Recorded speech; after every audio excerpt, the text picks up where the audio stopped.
Hello guys and welcome back to the fresh episode of your favorite tech show. Well, this is Tech with TG और ये एक ऐसा show है जहाँ पे I make tech easy for you. जी हाँ, जो भी कॉम्प्लेक्स टेक की चीज़ें होती हैं उनको हम आसान बनाते हैं, थोड़ा सा बिहाइंड द सीन्स जाते हैं और समझते हैं और सीखते हैं कि आखिर क्या हो रहा है in a particular segment of technology. And as I say guys, tech is everywhere. This episode the topic that we have chosen is very special. मतलब थोड़ा सा मेरे दिल के भी करीब है बिकॉज छोटे बचपन में बड़ा होते हुए एक सपना था आई थिंक, एंड ये ड्रीम आप में से भी काफी व्यूअर्स का होगा. And the dream was to become an astronaut. जी हाँ, एक अंतरिक्ष यात्री. अब एस्ट्रोनॉट तो नहीं बन पाए, लेकिन इसका मतलब ये नहीं कि स्पेस को लेके इंटरेस्ट कम हो गया है, because as we are moving ahead, जब हम बात करते हैं मून, मार्स, हमारे प्लैनेट्स की, हमारे सोलर सिस्टम की, इसके अलावा हमारी मिल्की वे गैलेक्सी है, इसके बियॉन्ड और बाकी गैलेक्सीज की, जी हाँ, the excitement is definitely there. And in future who knows, क्या पता हम मार्स पे पहुंच जाएं एंड वहां पे रहना भी स्टार्ट कर दें. तो गाइस, जब भी हम बात करते हैं about space, about astronauts, about astronomy, एक टर्म जो आती है सामने, इट इज वेरी वेरी थोड़ा सा scary to listen to. It is astrophysics. और जिनको फिजिक्स में इंटरेस्ट नहीं है उनके लिए थोड़ा सा ये खौफनाक सुनने में लग सकता है, but well, because you are watching tech with TG, the idea is to make it simpler. The idea is to make all of you understand what exactly is astrophysics. Well, आज के एपिसोड में हम यही करने वाले हैं. Let's learn more about it. मेरा नाम है Gaurav AKA TG. You are watching tech with TG. जल्दी से आगे बढ़ते हैं, चलिए शुरू करते हैं.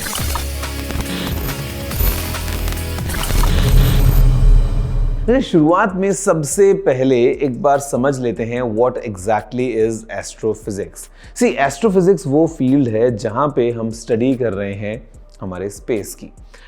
बेसिकली आप कह सकते हैं कि it is astronomy combined with physics and chemistry. अब देखिए, हम बात करते हैं अगर हमारी अर्थ की, हमारे अर्थ के एटमॉस्फेयर की, हमारे मून की या बाकी प्लैनेट्स की, लेकिन स्पेस इज इनफाइनाइट. मतलब इसका कोई स्टार्टिंग या एंडिंग पॉइंट है ही नहीं. तो एस्ट्रोफिजिक्स काफ़ी एक यूनिक फील्ड बन जाता है जहाँ पे for us a star would just be a normal star. But अगर आप पूछें किसी एस्ट्रोफिजिस्ट से कि दूर पता नहीं कितने लाइट ईयर्स दूर अगर कोई स्टार है, और अगर ये साइंटिस्ट एक स्मार्ट साइंटिस्ट हैं, तो वो आपको बता पाएंगे कि ये जो स्टार है इसका कॉम्पोजिशन क्या है, या ये क्या टेम्परेचर पे है, या मतलब ऑल दैट. तो मतलब it is not just to study about the position of stars. यहाँ पे we go really in detail and अलग अलग कॉन्सेप्ट्स को हम काम में लेते हैं. You talk about the theory of general relativity, you talk about electromagnetism, you talk about gravitational forces, you talk about physics, chemistry. मतलब बहुत सारी साइंस इन्वॉल्व है in this field of astrophysics. Guys, ये जो पूरी साइंस है, the history goes long back from the time of Newton, from the time of Galileo. अब आज लेकिन हम हिस्ट्री की बात नहीं करेंगे. Today the idea is to talk more about in the current scope, and अभी के लिए पता लगाते हैं what exactly it takes to become an astrophysicist. Becoming an astrophysicist is no mean feat. ये एक काफी rigorous career path है. There's a reason why the world famous comeback line says it's not rocket science. Astrophysics sits at the intersection of astronomy, जो है the study of celestial objects, and physics in itself, जो है the study of matter, energy, space, and time. This means becoming an astrophysicist involves having a bent for physics and maths. Foundational years में इन दोनों fields में एक strong foundation banana is non-negotiable. This includes mastery of advanced concepts like differential and integral calculus, differential equations and linear algebra. ऐसे concepts की fundamental level understanding future में in the course of your career physical systems की modeling करने में काफी काम आती है. This automatically means one also needs to have a great grip on all things physics. A love for solving classical physics problems using concepts of classical mechanics, electromagnetics, thermodynamics, the whole bunch. Once you're ready for an undergraduate degree, you will either have to major in physics while taking astronomy or astrophysics as electives. In fact, some notable names in the field have even transitioned from traditional aerospace engineering backgrounds to get to work on space missions, जो कि एक काफ़ी astronaut Rockstar तरीका भी लगता है सुनने में. बट उनको भी फिजिक्स का सिग्निफिकेंट कोर्स वर्क करना ही पड़ता है. This means core physics, advanced mathematics, specifics in astronomy या astrophysics, and then computer and computational skills on top. Many students fast track this process by reaching out and working on research projects with professors. ये mentorship या for that matter interning at agencies or institutes in the field काफी critical prove करती है in this career path. In premier space agencies like ISRO, NASA, the European Space Agency or even Roscosmos, कुछ higher positions के लिए there are postgraduate requirements as well. Institutes like the Indian Institute of Space Science and Technology run specific postgrad courses like a Master of Science in Astronomy and Astrophysics with curriculum tailored specifically.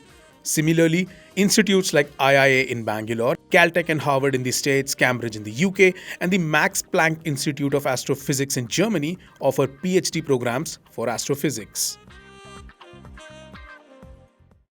Well guys, I am sure इस segment के बाद में many of you are totally excited and क्या पता आपने अपना future profession भी अभी choose कर लिया हो and maybe you would want to become an astrophysicist. In fact दोस्तों हमारी जो अपनी space agency है ISRO उसके भी काफ़ी ज़्यादा amazing achievements हैं over its journey and national level पे, global level पे, universal level पे अलग अलग बार हमने देखा है कि ISRO ने क्या कमाल काम किया है. Well, it's not just about the Chandrayaan और मंगलयान. प्रोजेक्ट्स बहुत ज़्यादा बड़े हैं. Let's learn more about the achievements of our own ISRO and some of its future pilot projects. The story of ISRO, as we lovingly call it today, actually starts in 1962 when the Indian National Committee for Space Research, INCOSPAR, was formed by the Department of Atomic Energy, DAE. Key contributing figure, Dr. Vikram Sarabhai. 21st November 1963 was the next major milestone when ISRO launched their first sounding rocket. In 1967, Ahmedabad में पहला Experimental Satellite Communication Earth Station (ESCES) operational हुआ. It also served as a training center for Indian as well as international scientists and engineers. As envisioned by Dr. Vikram Sarabhai, ISRO 15 August 1969 को बना था और उसने INCOSPAR को supersede किया, taking on a bigger role to harness space technology. फिर 1972 में DOS department of space establish हुआ और इसरो को DOS के अंडर ले आया गया. On 1st August 1975, satellite instructional television experiment SITE शुरू हुआ, bringing 2400 black and white community TV sets to villages across 6 states. Urban India के टीवी देखने से पहले ही इसरो ने नासा के साथ मिलकर इसे डिजाइन किया ताकि सैटेलाइट टेक्नोलॉजी का पोटेंशियल एक डेवलपिंग नेशन के मास कम्युनिकेशन टूल के रूप में दिखाया जा सके. आर्यभट्ट स्पेसक्राफ्ट, जो फेमस इंडियन एस्ट्रोनॉमर के नाम पर रखा गया था, इंडिया का पहला सैटेलाइट था. ये पूरा डिजाइन और फैब्रिकेट हुआ इंडिया में ही और 19 अप्रैल 1975 को सोवियत कॉस्मोस 3M रॉकेट से कपुस्तिन यार से लॉन्च किया गया. इंडिया का पहला experimental remote sensing satellite Bhaskar 1 was launched by the Indian Space Research Organization on 7th of June 1979. इस सैटेलाइट का मिशन था अर्थ ऑब्जर्वेशन और रिमोट सेंसिंग डेटा कलेक्ट करना, जो एग्रीकल्चर, फॉरेस्ट्री और हाइड्रोलॉजी जैसे एरियाज में काफी यूजफुल रहा. ISRO spent the next couple of years working on multiple projects like the SLV-3, like the Rohini Satellite 1 mission and Apple. The Ariane passenger payload experiment, जो था इसरो का पहला indigenous experimental communication satellite. It was launched into GTO on 19 June 1981. ये सिर्फ 2 साल में limited infrastructure और industrial shades में डिजाइन और बिल्ड किया गया था. The next huge landmark came in on April 2nd, 1984. Squadron leader Rakesh Sharma बने पहले इंडियन जो स्पेस में गए अबॉर्ड द सोयूज T-11 स्पेसक्राफ्ट, जो बाइकॉनर कॉस्मोड्रोम से लॉन्च हुआ सोवियत यूनियन के इंटरकॉस्मोस प्रोग्राम के under. The next couple of mission headlines were majorly dominated by the INSAT series and the PSLV missions. In fact, PSLV C-11 he choose किया गया था Chandrayaan 1 spacecraft को launch करने के लिए. PSLV इसरो का ट्रस्टेड वर्कहॉर्स लॉन्च व्हीकल है जो कंसिस्टेंटली रिलायबल रहा है. सितंबर 1993 से अप्रैल 2008 तक PSLV ने एक इंप्रेसिव स्ट्रीक मेंटेन करी with 12 consecutively successful launches carrying satellites to sun synchronous orbits, low earth orbits और geosynchronous transfer orbits. 22 अक्टूबर 2008 को PSLV का 14th फ्लाइट ही चंद्रयान 1 स्पेसक्राफ्ट को स्पेस में ले गया, marking another milestone in India's space journey. And while ISRO kept conducting various projects strengthening India's space presence, telecommunication networks, weather systems, defense and other research projects, PSLV C-25 जो PSLV का 25th flight था ने Mars orbiter mission spacecraft को launch किया from the first launch pad at Sriharikota. This was a very challenging mission because it was very optimized to put a mass orbiter mission spacecraft into a highly elliptical Earth orbit. इस orbit का पेरिग्री was only 250 kilometre यानी अर्थ का सबसे नजदीक point और apogee जो है अर्थ से सबसे दूर का point was 23,500 kilometres. Between many other missions, ISRO gave our nation its next collective moment of pride when GSLV Mark 3 M1 ने 22 जुलाई 2019 को Chandrayaan-2 spacecraft successfully launch किया into its planned orbit. Chandrayaan-2 भी एक highly complex mission था. It included an orbiter, a lander and a rover जो moon के unexplored South Pole को explore करने के लिए डिजाइन किया गया था. And while communications with the Vikram lander were lost, the orbiter continues to provide valuable data including high-resolution images of the moon. To the PSLV C-51 Amazonia 1 mission, which was the first dedicated commercial mission of New Space India Limited (NSIL), जो एक Government of India company है under the Department of Space. This mission carried a total of 18 co-passenger satellites, 4 from INSpace E and 14 from NSIL. NSIL के 14 satellites commercial थे, 1 from India and बाकी 13 USA से. The third mission in the Chandrayaan program was Chandrayaan-3 that was launched on 14th of July 2023. The mission successfully landed a Vikram lunar lander and Pragyan, a lunar rover. 23rd August 2023 को India बना पहला country जो lunar south pole के इतने नजदीक touchdown करने में सफल रहा. लास्ट ईयर इसरो ने एक और बड़ा माइलस्टोन अचीव किया in the area of reusable launch vehicles through RLV LEXO-2 जो अपनी सीरीज का सेकेंड सच अंडरटेकिंग था. And as part of one of its latest achievements, ISRO deployed the SpadeX mission. SpadeX mission एक cost-effective technology demonstrator है जो in-space docking demonstrate करेगा using 2 small spacecrafts launched by PSLV. ये technology बहुत जरूरी है India के स्पेस एम्बिशंस के लिए, जैसे Indians on the moon, returning with samples from the moon और भारतीय अंतरिक्ष स्टेशन BAS के कंस्ट्रक्शन एंड ऑपरेशन के लिए. Well guys, the story is a bit long for now. अभी हम एक छोटा सा ब्रेक लेते हैं, लेकिन ब्रेक के बाद it's very exciting segment for you because हम बात करने वाले हैं कुछ एक्साइटिंग टेक के बारे में जो हम काम में लेते हैं while we explore the space around us. See you all after this short break.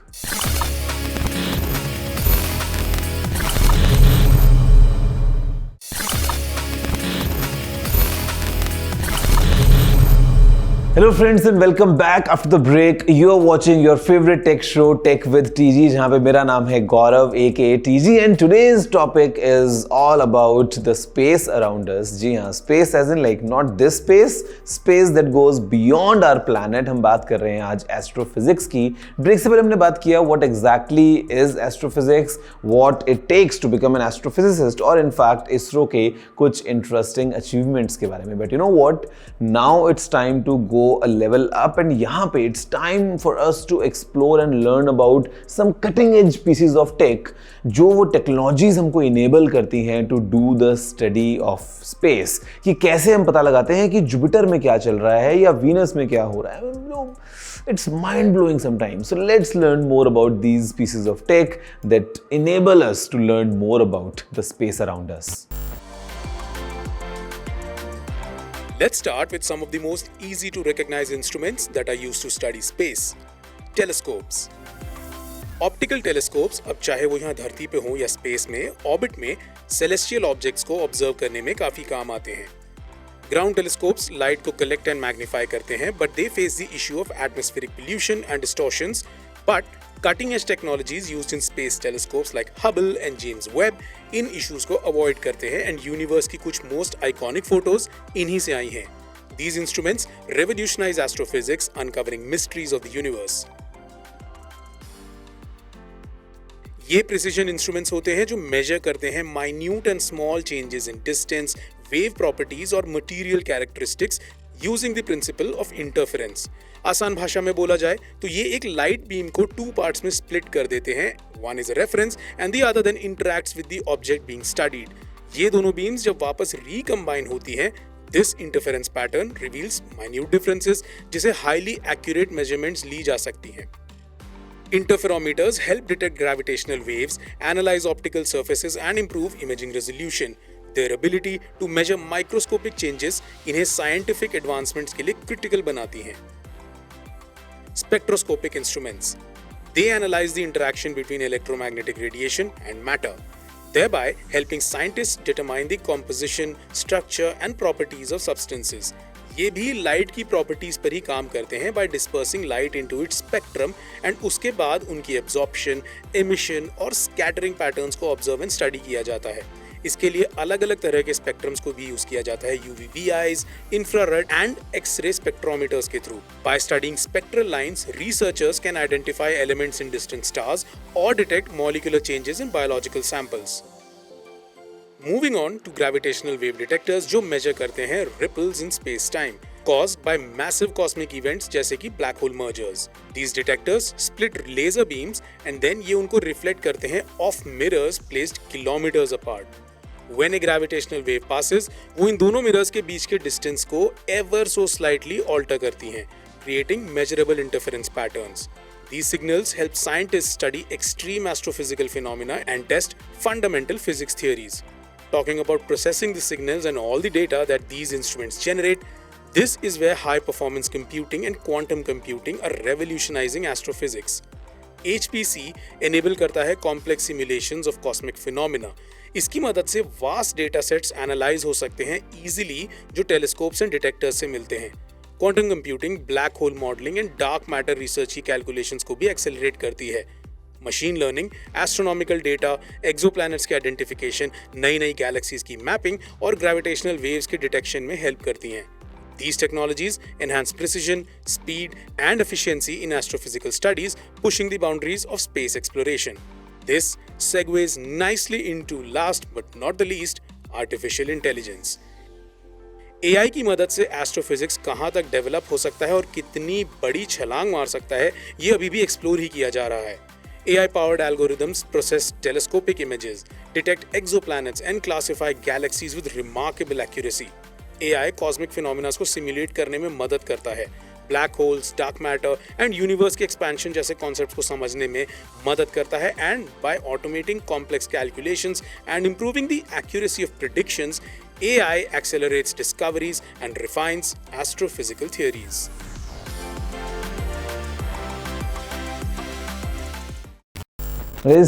How exciting was this? मतलब ये एक ऐसा यूनिक फील्ड है टेक का जहाँ पे we are using some cutting edge technology. You talk about machine learning and AI, या फिर हम बात करते हैं कंप्यूटेशनल फोटोग्राफी की, हम बात करते हैं क्वांटम फिजिक्स की, हम बात करते हैं इंटरफेरोमीटर्स वगैरह. मतलब I think this packs everything. All the innovation that we have had in the history of mankind, वो हम implement करते हैं in this field to learn more about what's happening in some distant star or a different galaxy या किसी और दूसरे planet पे what exactly is going on. Well, life is quite exciting and so is tech, और आगे चल के who knows, we all might travel to Mars someday.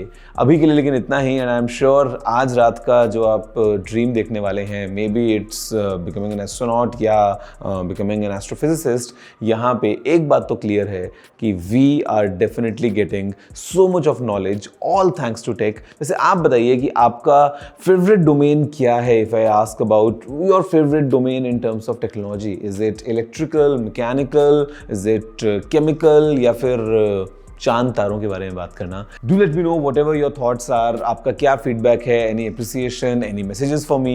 The email address is tg@interview.com. I'm gonna see you all next week. अभी के लिए इतना ही. Take care and have a good day.